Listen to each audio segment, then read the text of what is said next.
Hace unos días se le dio una alta calificación al Banco de Bienestar por Fitch, esta especie como de consultoría o calificadora, su opinión acerca de esto, porque es por el buen manejo de los recursos en el gobierno y sobre todo, dice la calificadora, por los programas sociales. Trabaja muy bien el Banco de Bienestar, es una gran institución. Fue creada, había otro banco y después fue creado por el presidente López Obrador como el Banco del Bienestar. Y es un acierto que todos los programas de bienestar que ascienden este año a $1 billón, todos pasan por el Banco del Bienestar. Cada derechohabiente de cada programa tiene una cuenta en el banco y se deposita el recurso en el banco y el banco a su vez deposita los recursos en cada una de las cuentas de los derechohabientes. Es un banco de la nación, es un banco del pueblo de México y trabaja muy bien el banco y se ha cuidado mucho el gasto operativo del banco también para que no represente un gasto relevante y funciona muy bien y la gente lo reconoce. Hay muchas peticiones de más número de sucursales que puedan ponerse en distintos lugares de la República. Y ahora está trabajando el banco, aprovecho para comentarlo, para digitalizar todavía más sus procesos, de tal manera que pueda tener mucho mayor eficiencia en todo el esquema de operación y al mismo tiempo la gente también puede utilizar su tarjeta del Banco de Bienestar sin necesidad de sacar el efectivo. Actualmente se puede hacer en algunos comercios, pero la idea es masificarlo, de tal forma que la digitalización pues sea un proceso mucho más accesible para todo el pueblo de México. Y si me permite dos preguntas al secretario una pregunta al secretario de Seguridad.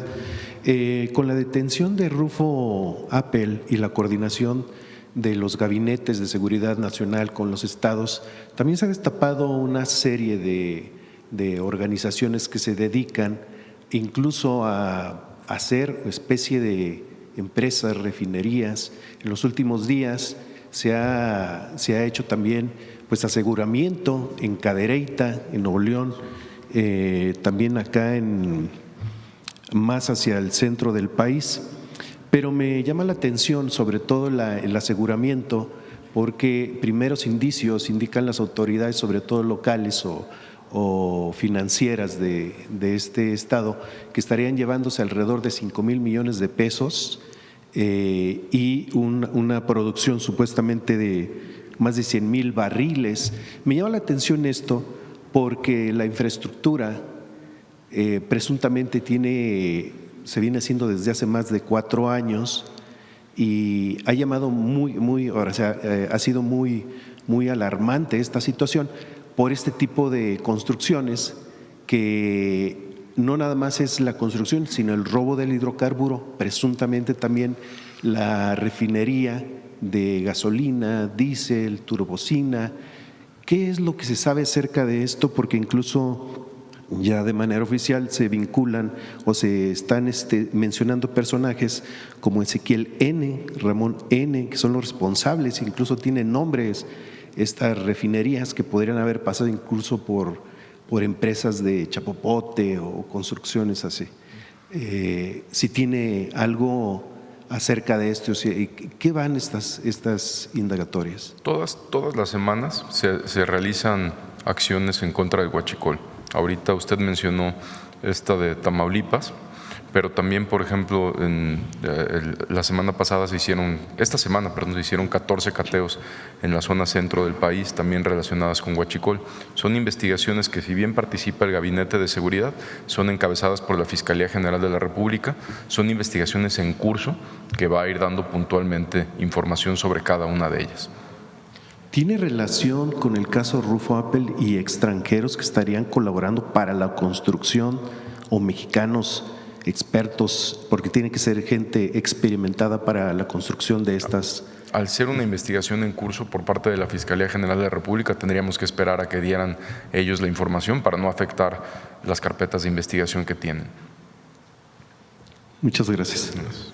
Les comento, porque no son refinerías, Son algunos centros de procesamiento. Es muy distinto a una refinería que llevaba procesos bastante complejos.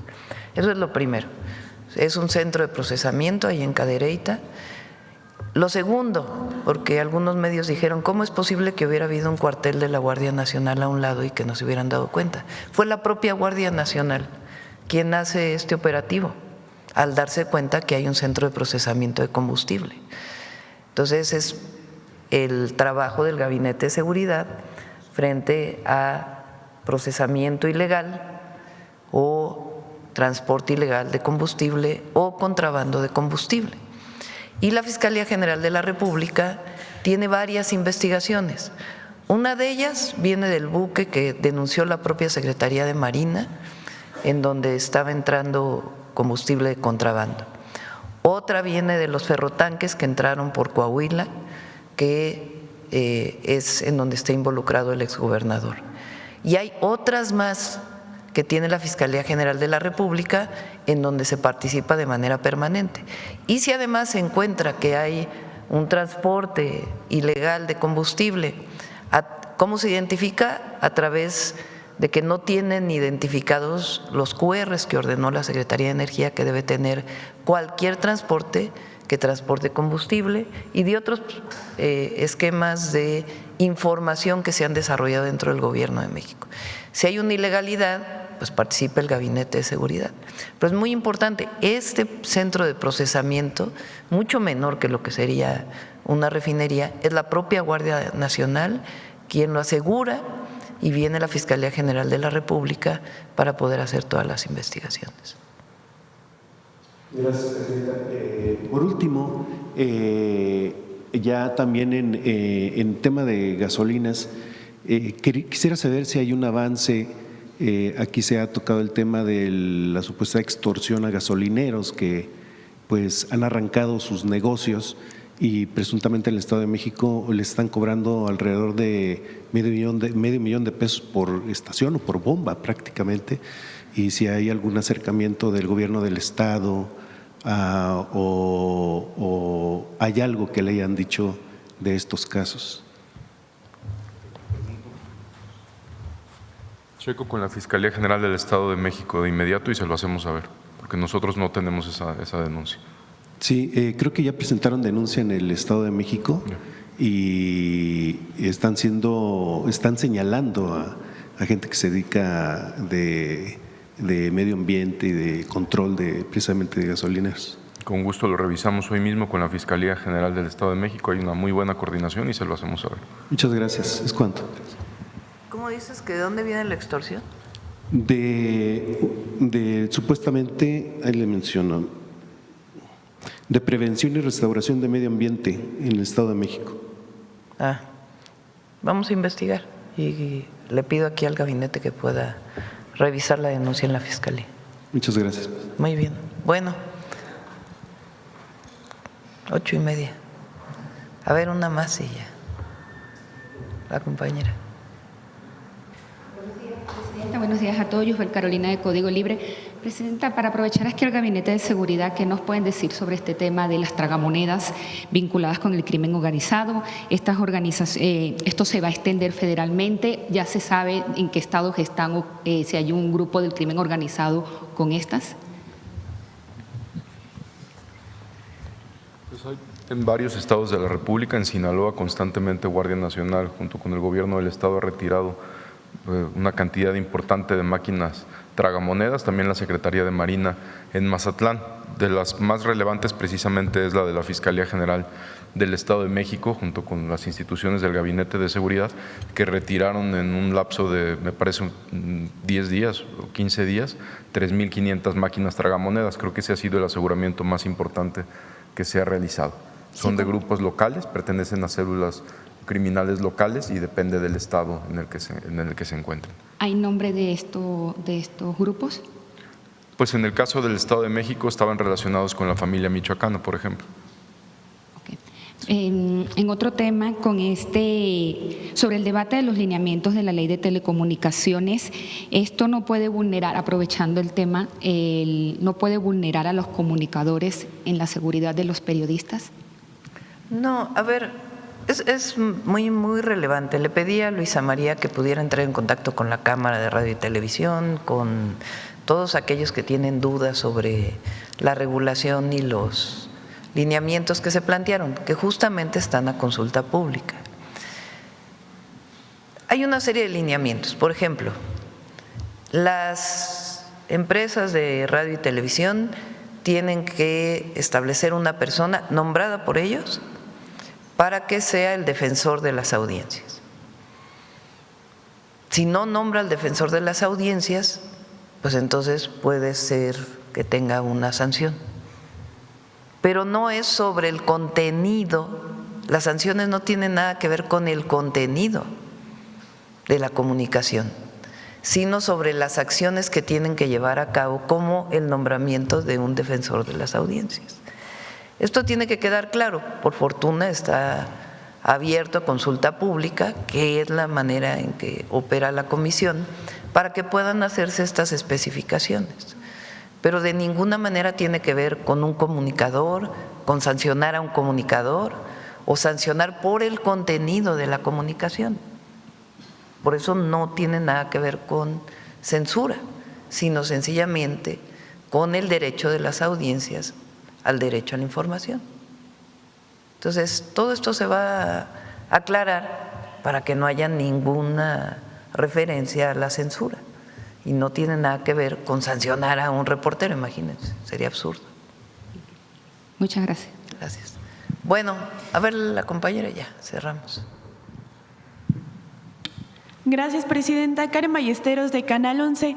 Mi pregunta es para el secretario, si nos pudiera informar. Él ya comentaba que se identificaron algunos elementos que formaban parte del equipo de Carlos Manzo que brindaban información a esta célula. Saber cuántas de estas personas hay identificadas y si se encuentran ya detenidas. Están detenidos, sí, de los 31 detenidos van 15 órdenes, todos vinculados a proceso. Son 15 órdenes de aprehensión ya cumplimentadas, las otras están en proceso.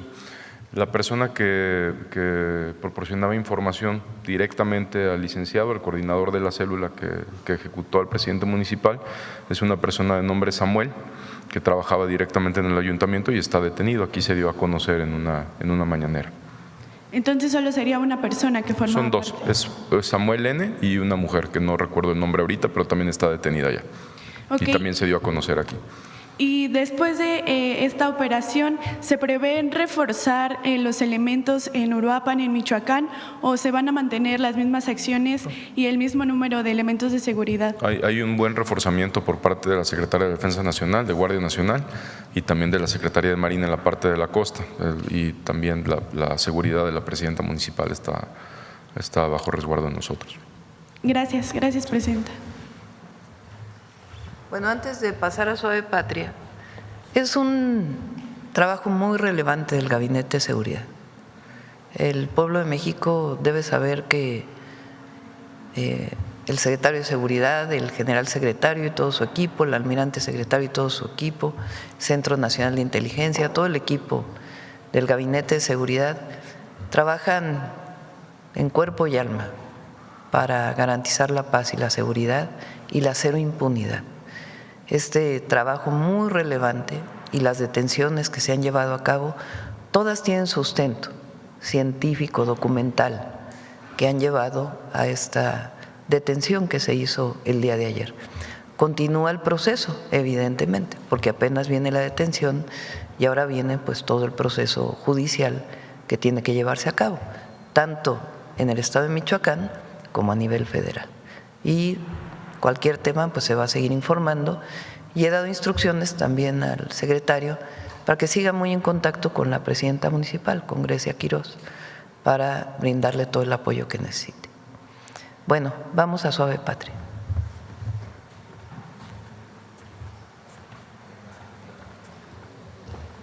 Con su permiso, presidenta. Tami, presidenta, qué gusto saludarla. Tami, secretarios. Tami Canacó, muy buenos días a todas y a todos. Les acabo de saludar en la lengua Xuani, que es el Ixcateco, que forma parte de las 69 lenguas indígenas de este hermoso país. Bienvenidas y bienvenidos a este rincón donde cada viernes el corazón de México se vuelve viral al ritmo de los pueblos originarios. porque el arte popular no nace únicamente del barro, la madera, la cera, el hilo, nace de la memoria, nace de la tierra, nace del espíritu de quienes comprenden que crear también es resistir, preservar y compartir la identidad de un pueblo. En cada comunidad florecieron flores, colores, símbolos y saberes que el tiempo no ha logrado borrar. Y hoy vamos a conocer una de esas expresiones que con la sencillez de sus materiales y la profundidad de su significado mantienen encendida la llama de nuestra nación.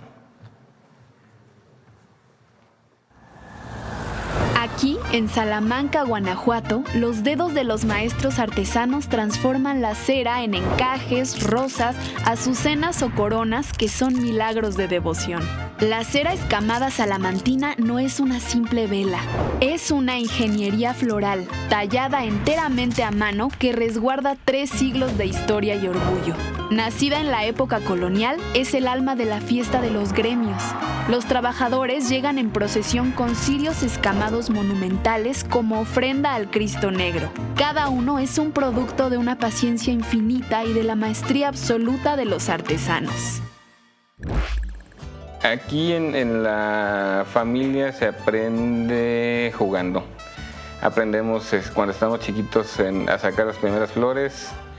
Después vamos pegando poco a poco en los cirios.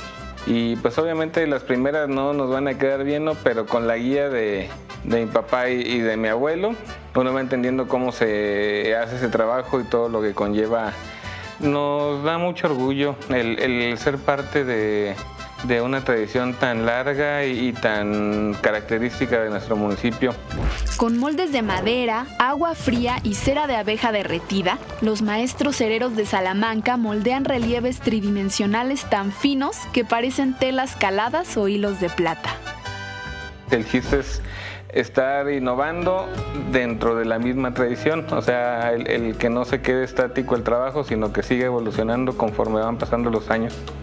Ya la gente te considera dentro del la misma celebración, ya no tanto como una persona, como un negocio, sino como algo ya inherente de la fiesta, es algo que nos da mucho orgullo.